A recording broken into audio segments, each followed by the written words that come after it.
કણ કણમાં શિવ છે, દરેક જગ્યાએ શિવ છે. વર્તમાન શિવ છે, ભવિષ્ય શિવ છે. બોલો હર હર મહાદેવ. ઓમ નમઃ શિવાય. તમામ ભક્તોને શ્રાવણ માસની હાર્દિક શુભકામનાઓ. શ્રાવણ મહિનામાં ભગવાન ભોલેનાથની કથા સાંભળવાથી ભક્તોની તમામ મનોકામનાઓ પૂર્ણ થાય છે તથા ઘરમાં સુખ સંપત્તિ અને સમૃદ્ધિ આવે છે. સંતાનો સુખી થાય છે.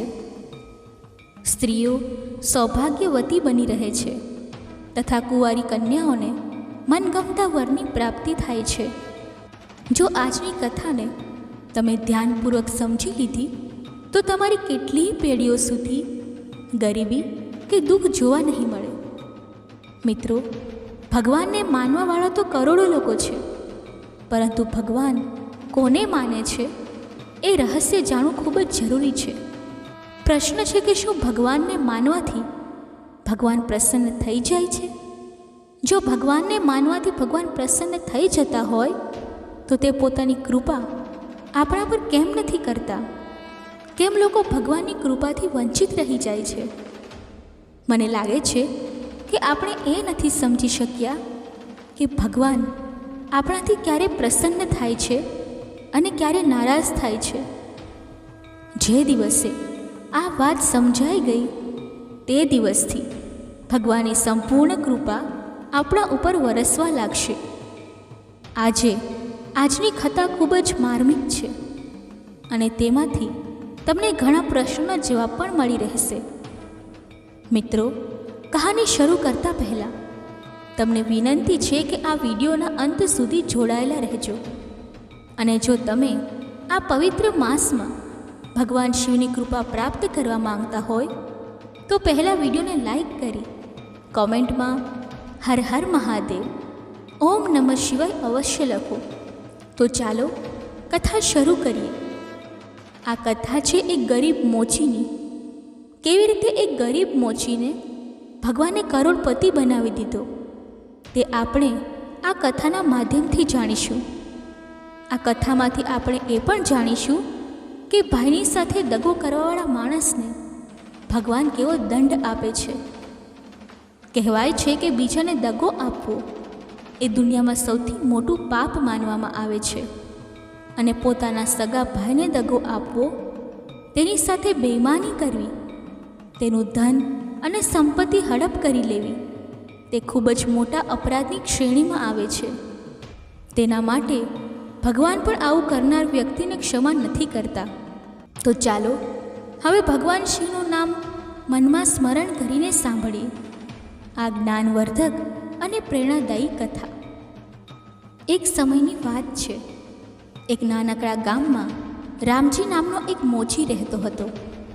રામજી ખૂબ જ ગરીબ હતો. એટલો ગરીબ કે 2 ટાઈમનું ભોજન પણ તેના માટે સપનું જેવું હતું.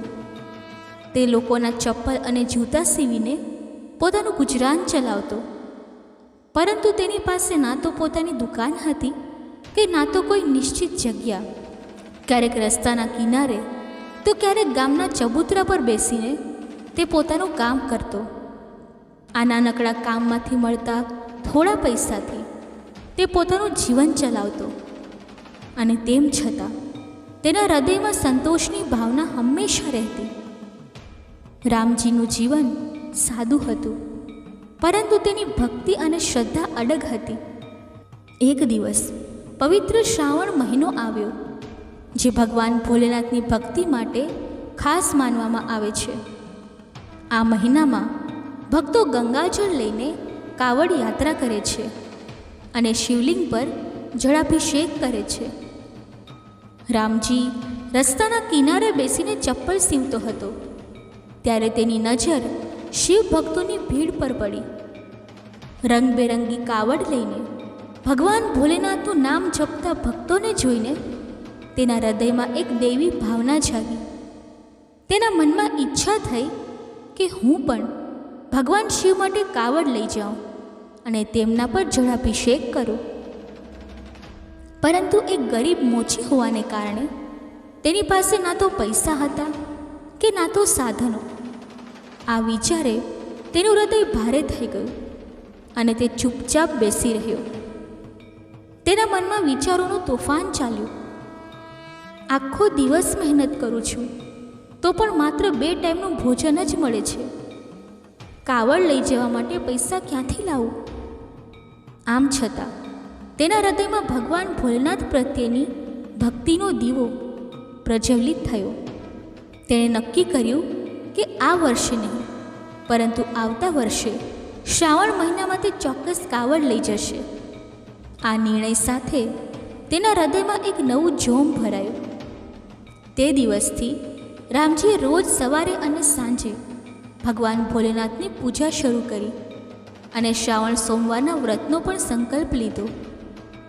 શ્રાવણના સોમવારે તે નિષ્ઠાપૂર્વક વ્રત રાખતો. નાનું શિવલિંગ બનાવીને તેના પર દૂધ અને પાણી ચડાવતો અને ભગવાન શિવના નામનો જાપ કરતો. આ નાની પૂજામાંથી તેને અપાર શાંતિ મળતી અને તેની ભક્તિ દિવસે દિવસે ગાઢ બનતી ગઈ. એક દિવસ કામે જતાં જતાં રામજીની નજર એક કુંભારની દુકાન પર પડી, જ્યાં માટીના વાસણો બનતા હતા. તેની નજર એક નાનકડા ગલ્લા પર પડી અને તેના મનમાં વિચાર આવ્યો, જો હું રોજ થોડા પૈસા બચાવું અને આ ગલ્લામાં નાખું તો 1 વર્ષમાં એટલા પૈસા ભેગા થઈ જશે કે હું કાવડ લઈ શકું. આ વિચારે તેનું હૃદય આનંદથી ભરાઈ ગયું. તેણે તે ગલ્લો ખરીદી લીધો અને ઘરે લઈ આવ્યો. ઘરે પહોંચીને તેણે પોતાની પત્ની લક્ષ્મીને બધું જણાવ્યું. તેણે કહ્યું, લક્ષ્મી, જુઓ, હું આ ગલ્લો લાવ્યો છું. આપણે રોજ થોડા પૈસા બચાવીશું અને આ ગલ્લામાં નાખીશું. 1 વર્ષમાં આપણે એટલા પૈસા ભેગા કરીશું કે આપણે ભગવાન ભોલેનાથ પર કાવડ ચડાવી શકીશું. લક્ષ્મીએ આ વાત સાંભળીને આનંદથી હામી ભરી અને કહ્યું, જો આવી તમારી ઈચ્છા છે તો હું પણ તમારી સાથે આ કામમાં જોડાઈશ. આ રીતે બંને પતિ પત્નીએ ભગવાન ભોલેનાથની ભક્તિમાં પોતાનું જીવન સમર્પિત કર્યું. રામજી રોજ રસ્તાના કિનારે બેસીને ચપ્પલ સીવતો અને સાંજે ઘરે આવીને જે થોડા પૈસા બચતા તે ગલ્લામાં નાખતો. લક્ષ્મી પણ ઘરના નાના મોટા કામમાંથી બચત કરીને ગલ્લામાં નાખવા લાગી. દર સોમવારે બંને શ્રાવણનું વ્રત રાખતા, નાની પૂજા કરતા અને ભગવાન શિવના નામનો જાપ કરતા. આ રીતે દિવસો મહિનાઓમાં બદલાયા અને 1 વર્ષ પૂરું થયું. ગલ્લો હવે પૈસાથી ભરાઈ ગયો હતો અને રામજીનું હૃદય ભગવાન ભોલેનાથની ભક્તિમાં ડૂબેલું હતું. 1 વર્ષ પછી શ્રાવણ મહિનો ફરીથી આવ્યો. રામજીના હૃદયમાં ભગવાન ભોલેનાથ પ્રત્યેની ભક્તિનો ઉત્સાહ નવા રંગે ખીલી ઉઠ્યો. ગામમાં ફરી એકવાર શિવભક્તોની ભીડ કાવડ લઈને ભગવાન શિવના મંદિર તરફ જતી હતી અને આ દ્રશ્ય જોઈને રામજીના મનમાં એક દૈવી આનંદની લહેર ઉઠી. તેણે નક્કી કર્યું કે આ વર્ષે તે ચોક્કસ ભગવાન ભોલેનાથ પર જળાભિષેક કરશે. ઘરે પહોંચીને તેણે લક્ષ્મી સાથે ગલ્લો તોડ્યો અને તેમાંથી નીકળેલા પૈસા જોઈને બંનેની આંખો આનંદાશ્રુથી ભરાઈ ગઈ. આ પૈસા 1 વર્ષની અથાગ મહેનત અને ભક્તિનું પરિણામ હતા. રામજી બજારમાં ગયો, એક સુંદર કાવડ બનાવડાવી અને તેને ફૂલો, રંગબેરંગી ઝાલરો અને નાની ઘંટડીઓથી શણગારી. તેના હૃદયમાં ભગવાન શિવનું નામ જપતો. તે ગંગા કિનારે ગયો, સ્નાન કર્યું અને પવિત્ર ગંગાજળ લોટામાં ભરીને કાવડમાં મૂક્યું. શ્રાવણ સોમવારના વ્રતની નિષ્ઠા સાથે તે ભગવાન ભોલેનાથના મંદિર તરફ નીકળી પડ્યો. કાવડ ખભે રાખીને હૃદયમાં નિષ્કામ ભાવના અને મસ્તીથી ભરપૂર રસ્તામાં ભગવાન શિવનું નામ સ્મરણ કરતા તેના પગલાં એક અજાણી શક્તિથી આગળ વધી રહ્યા હતા. આ દરમિયાન ભગવાન ભોલેનાથ અને માતા પાર્વતી આ દ્રશ્યને દૈવી દ્રષ્ટિએ નિહાળી રહ્યા હતા. માતા પાર્વતીએ ભગવાન શિવને કહ્યું, હે પ્રભુ, જુઓ, તમારો આ ભક્ત રામજી 1 વર્ષથી એક પૈસો ભેગો કરીને આ કાવડ તૈયાર કરી રહ્યો હતો. તેના હૃદયમાં તમારા પ્રત્યે અપાર શ્રદ્ધા અને પ્રેમ છે અને આજે તે ખૂબ જ ભાવપૂર્વક તમારા દર્શન માટે આવી રહ્યો છે. ભગવાન ભોલેનાથે હળવું સ્મિત કર્યું અને કહ્યું, હે પાર્વતી, હું આ ભક્તની નિષ્ઠા જોઈ રહ્યો છું. તે 1 વર્ષથી આ દિવસ માટે તૈયારી કરી રહ્યો છે, પરંતુ હું તેની ભક્તિની પરીક્ષા લેવા માગું છું. હું જોવા માગું છું કે તેના હૃદયમાં મારા પ્રત્યેનો પ્રેમ કેટલો ગાઢ છે કે તે ફક્ત બાહ્ય રીતે મારું નામ લઈ રહ્યો છે. માતા પાર્વતીએ ચિંતિત થઈને કહ્યું, હે પ્રભુ, આ બિચારો ગરીબ છે. 1 વર્ષની મહેનતથી તેણે આ કાવડ તૈયાર કરી છે. જો તે આ પરીક્ષામાં નિષ્ફળ થયો તો તેનું હૃદય તૂટી જશે અને તેની ભક્તિનો ભાવ ડગી જશે. કૃપા કરીને તેની પરીક્ષા ના લો. ભગવાન શિવે હળવા હાસ્ય સાથે જવાબ આપ્યો, હે દેવી, ચિંતા ના કરો. મારા સાચા ભક્તોની હું હંમેશા રક્ષા કરું છું. હું જાણું છું કે આ ભક્તના હૃદયમાં શું છે. આ પરીક્ષા તેની ભક્તિને વધુ ગાઢ કરશે અને તેના પ્રેમની સાચી પરીક્ષા થશે. આમ કહીને ભગવાન ભોલેનાથે એક વૃદ્ધ વ્યક્તિનો વેશ ધારણ કર્યો અને રસ્તાના કિનારે બેસી ગયા, જ્યાંથી કાવડિયાઓ પસાર થઈ રહ્યા હતા. રામજી પોતાની ધૂનમાં ભગવાન શિવનું નામ જપતો કાવડ લઈને આગળ વધી રહ્યો હતો. રસ્તામાં અનેક શિવભક્તો પસાર થઈ રહ્યા હતા અને ભગવાન ભોલેનાથ વૃદ્ધ વેશમાં દરેક પાસે પાણી માંગતા હતા. ભાઈ, હું ખૂબ તરસ્યો છું. મારો જીવ નીકળી રહ્યો છે. કૃપા કરીને મને થોડું પાણી પીવડાવો. પરંતુ દરેક કાવડિયાએ તેમની વિનંતીને અવગણી. કેટલાકે કહ્યું, આ કેવો પાગલ માણસ છે. આ જળ તો અમે ભગવાન શિવ માટે લઈ જઈ રહ્યા છીએ. તેને આપીશું તો ભગવાન પર શું ચડાવીશું? કેટલાકે હસીને ટાળ્યું. આ વૃદ્ધને ખબર નથી કે આ જળ પવિત્ર છે. અમે અમારી યાત્રા રદ નહીં કરીએ. માતા પાર્વતી આ બધું નિહાળી રહ્યા હતા અને તેમનું હૃદય વ્યથિત થઈ ગયું. તેમણે વિચાર્યું, આ કેવી ભક્તિ છે. એક તરસ્યા માણસનું દુઃખ કોઈને દેખાતું નથી. શું આ લોકોના હૃદયમાં દયા નથી? થોડી વાર પછી રામજી ત્યાં પહોંચ્યો. તેનું હૃદય ભગવાન શિવની ભક્તિમાં લીન હતું.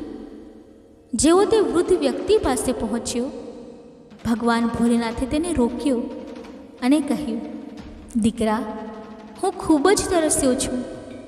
મારો જીવ નીકળી રહ્યો છે. મેં ઘણા કાવડિયાઓ પાસે પાણી માંગ્યું, પરંતુ કોઈએ મને એક ટીપું પણ પાણી આપ્યું નહીં. જો તું મને આ જળ પીવડાવીશ તો મારો જીવ બચી જશે. રામજીએ વૃદ્ધની આજીજી સાંભળી અને તેનું હૃદય દયાથી ભરાઈ ગયું. તે એક ક્ષણ માટે થંભી ગયો અને તેના મનમાં વિચારોનું તોફાન ઉઠ્યું. આ વૃદ્ધ ખૂબ તરસ્યા લાગે છે. હું તેમને પાણી નહીં આપું તો તેમનો જીવ જઈ શકે છે. પરંતુ આ જળ તો હું ભગવાન શિવ માટે લઈ જઈ રહ્યો છું. 1 વર્ષની મહેનતથી મેં આ કાવડ તૈયાર કરી છે. આ મારું સપનું છે. તે થોડીવાર વિચારમાં ડૂબી ગયો. વૃદ્ધે ફરી આજીજી કરી. દીકરા, શું વિચારે છે? જલ્દી પાણી આપ, નહીં તો હું મરી જઈશ. રામજીનું હૃદય દયાથી ઓગળી ગયું. તેણે ભગવાન ભોલેનાથને મનમાં યાદ કર્યા અને કહ્યું, હે પ્રભુ, મને માફ કરજો. આ જળ હું આ વૃદ્ધને પીવડાવું છું, કેમ કે તેનો જીવ બચાવવો એ મારો પ્રથમ ધર્મ છે. જો આ વૃદ્ધ પાણી વગર મરી ગયા તો મારો જળાભિષેક વ્યર્થ થઈ જશે.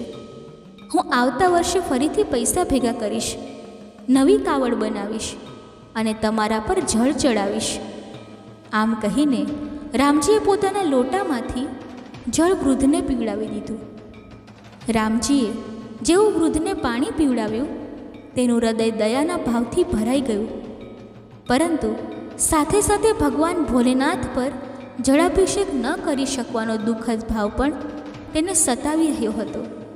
તેણે વૃદ્ધને પ્રણામ કર્યા અને નમ્રતાથી કહ્યું, દાદા, હવે હું મારા ઘરે પાછો જાઉં છું, કેમ કે મારી પાસે ભગવાન શિવને ચડાવવા માટે જળ નથી. હવે આવતા વર્ષે હું ફરીથી શ્રાવણ સોમવારનું વ્રત રાખીશ, પૈસા ભેગા કરીશ અને ભગવાન ભોલેનાથ પર જળાભિષેક કરીશ. આમ કહીને રામજી ઘર તરફ ચાલવા લાગ્યો, પરંતુ તેના પગ ભારે થઈ ગયા હતા. તેના હૃદયમાં એક દૈવી શાંતિ હતી, કેમ કે તેણે એક તરસ્યાનો જીવ બચાવ્યો હતો. પરંતુ સાથે સાથે એક નાનકડો અફસોસ પણ હતો. એટલામાં વૃદ્ધ વેશમાં રહેલા ભગવાન ભોલેનાથે તેને રોક્યો અને હળવા સ્વરે કહ્યું, દીકરા, રોકાઈ જા, ઘરે ખાલી હાથે ના જવાય, હું તને કંઈક આપવા માંગુ છું. રામજી થંભી ગયો અને તેના મનમાં વિચાર આવ્યો, આ વૃદ્ધ દાદા મને શું આપશે? તેણે નમ્રતાથી કહ્યું, જેવી તમારી ઈચ્છા દાદા. વૃદ્ધે એક બીલીપત્ર કાઢ્યું અને રામજીને આપતા કહ્યું, આ બીલીપત્ર તારા લોટામાં મૂકી દે. સાંજે જ્યાં તું અને તારી પત્ની શ્રાવણ સોમવારની પૂજા કરે છે તે જગ્યાને છાણથી લીપી દેજે અને ત્યાં આ લોટો બંધ કરીને મૂકી દેજે અને સવારે પૂજા કર્યા પછી જ તેને ખોલી જોજે. રામજીએ આદરપૂર્વક બીલીપત્ર લીધું અને વૃદ્ધ થોડે દૂર જઈને અદૃશ્ય થઈ ગયા. રામજી ઘરે પાછો ફર્યો અને લક્ષ્મીને આખી ઘટના જણાવી. લક્ષ્મીએ નમ્રતાથી સાંભળ્યું અને કહ્યું, કંઈ વાંધો નહીં, તમે આવતા વર્ષે ભગવાન શિવને જળાભિષેક કરી લેજો. આ વૃદ્ધ દાદાની વાત મુજબ આપણે આ લોટો તૈયાર કરીએ. બંનેએ સાંજે પૂજાની જગ્યાએ છાણથી લીપી લોટો બંધ કરીને ત્યાં મૂકી દીધો.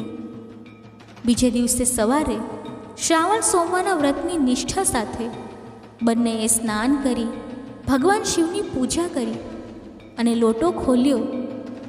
જેવો લોટો ખોલ્યો તેમની આંખો આશ્ચર્યથી ફાટી ગઈ. લોટો સોનાની મહોરોથી ભરેલો હતો.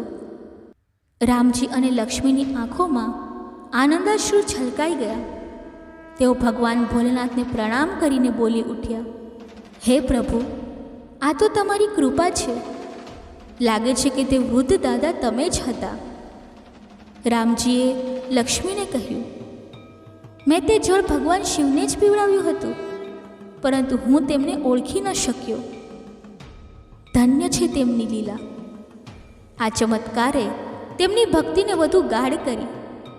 રામજીએ સોનાની મોહરો વેચીને એક નાની દુકાન ખરીદી અને ધીમે ધીમે તેનો વેપાર ખીલવા લાગ્યો.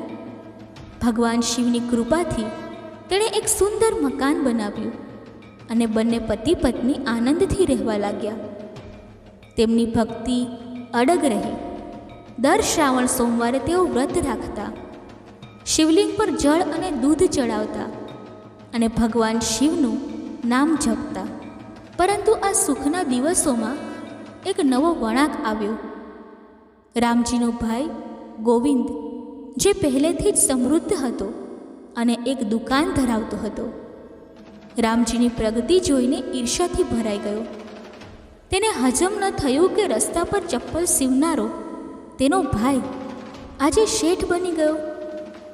ગોવિંદનું હૃદય ઈર્ષ્યાની આગમાં બળવા લાગ્યું અને તેણે રામજીને નીચો બતાવવાનો નિર્ણય કર્યો.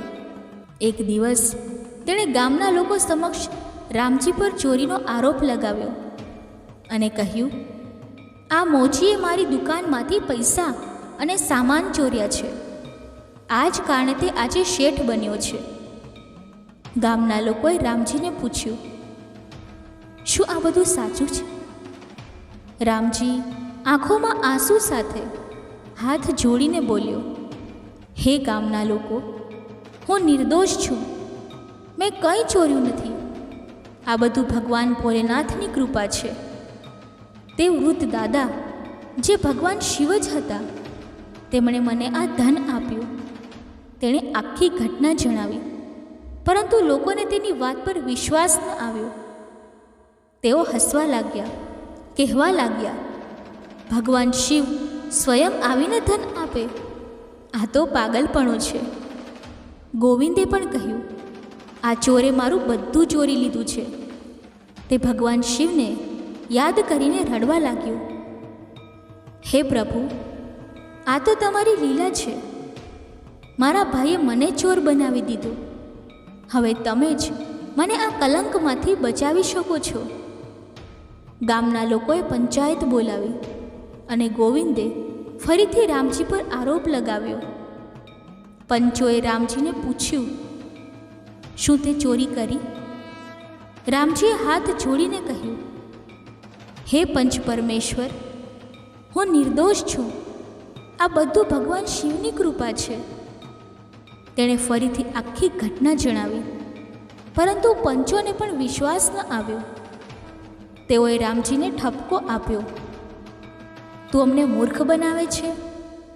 ભગવાન શિવ આવીને ધન આપે.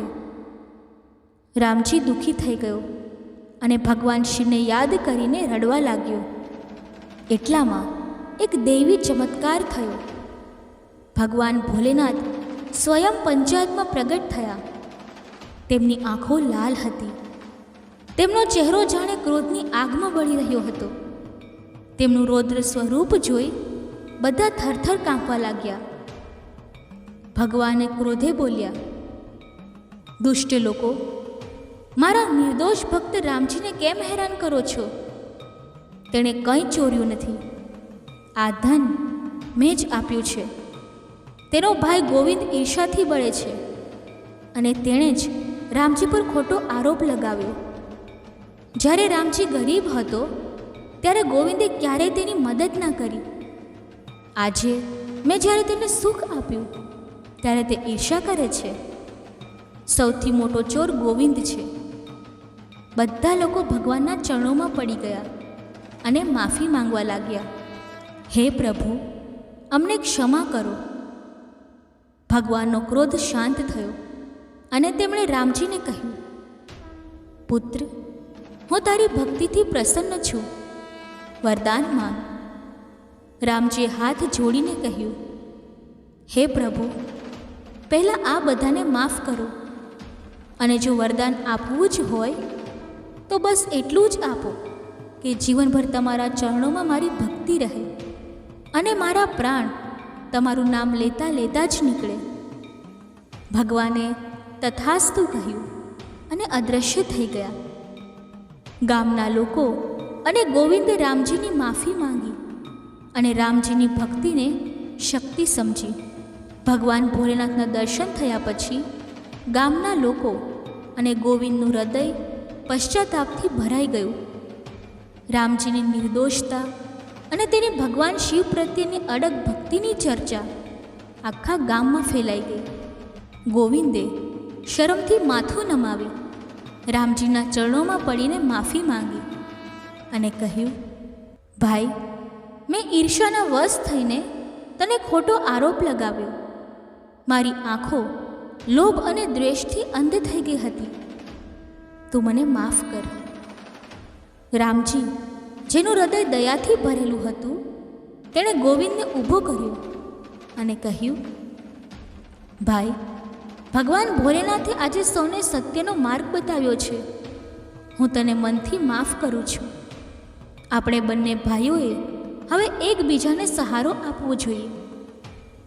આ શબ્દો સાંભળીને ગામના લોકોની આંખોમાં આદરની ભાવના જાગી અને તેઓએ રામજીની ઉદારતાની પ્રશંસા કરી. ગામના પંચોએ પણ રામજીની માફી માંગી અને કહ્યું, અમે તારી ભક્તિની શક્તિ ન સમજી શક્યા. આજથી આ ગામમાં તારું નામ ભગવાન શિવના સાચા ભક્ત તરીકે યાદ રહેશે. રામજીએ નમ્રતાથી જવાબ આપ્યો, આ બધું ભગવાન ભોલેનાથની કૃપા છે. હું ફક્ત તેમનું નામ જપું છું અને તેમણે મને આ બધું આપ્યું છે. આ ઘટના પછી રામજી અને લક્ષ્મીએ પોતાનું જીવન ભગવાન શિવની ભક્તિ અને ગામના લોકોની સેવામાં સમર્પિત કરી દીધું. તેમણે પોતાની દુકાનની આવકમાંથી થોડું ધન ગરીબોની મદદ માટે રાખવાનું શરૂ કર્યું. દર શ્રાવણ સોમવારે તેઓ ગામના શિવ મંદિરમાં ભગવાન શિવની વિશેષ પૂજા કરાવતા, જેમાં ગરીબો અને ભક્તો માટે ભોજનનું આયોજન પણ કરવામાં આવતું. રામજી અને લક્ષ્મીની આ નિષ્કામ સેવાએ ગામના લોકોના હૃદયમાં તેમના પ્રત્યે અપાર આદર જગાડ્યો. ગોવિંદ પણ પોતાની ભૂલથી પ્રેરાઈને રામજીની સાથે જોડાયો અને ભગવાન શિવની ભક્તિમાં લીન થયો. તેણે પોતાની દુકાનમાંથી ગરીબો માટે ચપ્પલ અને કપડાં દાન કરવાનું શરૂ કર્યું અને દર શ્રાવણમાં રામજીની સાથે કાવડ યાત્રામાં જોડાવા લાગ્યો. એક વર્ષ પછી જ્યારે શ્રાવણ મહિનો ફરી આવ્યો ત્યારે રામજી, લક્ષ્મી અને ગોવિંદે સાથે મળીને એક ભવ્ય કાવડ તૈયાર કરી. આ કાવડને ફૂલો, ઘંટડીઓ અને રંગબેરંગી ઝાલરોથી શણગારી તેઓ ગંગા કિનારે ગયા, પવિત્ર જળ ભર્યું અને શિવ મંદિર તરફ નીકળી પડ્યા. રસ્તામાં બમ બમ ભોલેના નાદ સાથે તેઓ ભગવાન શિવનું નામ જપતા આગળ વધ્યા. આ વખતે ગામના ઘણા લોકો પણ તેમની સાથે જોડાયા અને આ યાત્રા એક ભવ્ય ઉત્સવનું સ્વરૂપ લઈ લીધું. મંદિરમાં પહોંચીને રામજીએ ભગવાન શિવના શિવલિંગ પર જળાભિષેક કર્યો અને તેની આંખોમાં આનંદના આંસુ છલકાઈ ગયા. તેણે ભગવાનને પ્રણામ કરીને કહ્યું, હે પ્રભુ, તમે મને બધું આપ્યું, ધન, સુખ અને સૌથી મોટું તમારી ભક્તિ. હવે મારી એક જ ઈચ્છા છે કે મારું જીવન તમારા ચરણોમાં સમર્પિત રહે. વર્ષો વીતી ગયા અને રામજી અને લક્ષ્મીનું જીવન શાંતિ અને ભક્તિમાં વ્યતીત થયું. એક શ્રાવણ સોમવારે જ્યારે રામજી અને લક્ષ્મી શિવ મંદિરમાં પૂજા કરી રહ્યા હતા ત્યારે તેને દેવી પ્રકાશના દર્શન થયા. ભગવાન શિવે તેને દર્શન આપ્યા અને કહ્યું, હે વત્સ, તમારી ભક્તિથી હું પ્રસન્ન છું. હવે તમે મારા ધામમાં આવો. તમારું જીવન હવે પૂર્ણ થયું. રામજી અને લક્ષ્મીએ આંખો બંધ કરી ભગવાન શિવનું નામ લીધું અને તેમના પ્રાણ શિવલોકમાં વિલીન થઈ ગયા. મિત્રો, આ કથા પરથી એ જાણવા મળે છે કે ભક્તિમાં ખૂબ જ મોટી શક્તિ રહેલી હોય છે. જે ભક્તોની અંદર ભગવાન પ્રત્યે પ્રેમ છે, નિસ્વાર્થ ભાવની સેવા છે, તેમની પર જ ભગવાનની કૃપા થાય છે. ભગવાન તેમના માંગતા પહેલાં જ તેમની જરૂરિયાતની વસ્તુ તેમને આપી દે છે. અને જે વ્યક્તિની અંદર અભિમાન છે, ઘમંડ છે, ખોટો દેખાડો છે, સમાજની પ્રત્યે દયા ભાવ નથી અને જે લોકો વિચારતા હોય છે કે હું ખૂબ જ વધારે દાન કરી રહ્યો છું, એ દેખાડવાની ભાવના હોય કે હું ભૂખ્યા લોકોને જમાડું છું, તે દેખાડો કરવા માંગતા હોય પરંતુ ભગવાનના પ્રત્યે ભાવ ના હોય, દિલમાં પ્રેમ ના હોય, ત્યારે તેમની મોટામાં મોટી સેવા અને મોટામાં મોટી દોલત પણ ભગવાન ક્યારેય સ્વીકારતા નથી. ભગવાન તેવા લોકોથી જ પ્રસન્ન રહે છે જે બધા જ જીવો પ્રત્યે દયાવાન રહે છે.